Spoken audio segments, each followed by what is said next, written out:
မင်္ဂလာပါကျွန်တော်တို့ခုလုပ်နေတာကကုမ္ပဏီလုပ်မဟုတ်ဘူးဈေးရောင်းရတာမဟုတ်ဘူးကျွန်တော်တို့ကကျန်းမာရေးဖြည့်စွက်တက်စာနဲ့အလှကုန်ပစ္စည်းတွေကိုရောင်းတဲ့ online shopping application တစ်ခုကိုလူတွေအများကြီးသိလာအောင်လူတွေအများကြီးသုံးလာအောင်ကျွန်တော်တို့ကကြော်ညာပေးတာ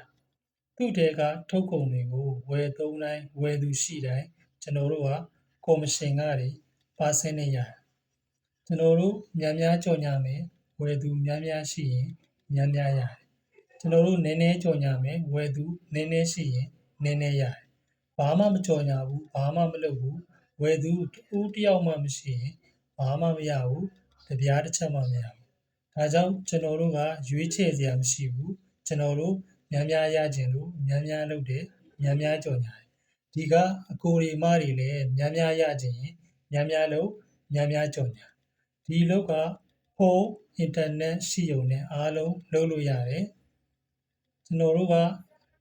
ဒီကိုပိုင် ID နဲ့ဒီ Dropit software ကိုကြော်ညာပေးထားတယ်ဒေါင်းပြီးသုံးစွဲတဲ့သူတွေရှိတယ်သူ့တဲကထုတ်ကုန်တွေကိုဝယ်သုံးတိုင်းဝယ်ယူတိုင်းကျွန်တော်တို့က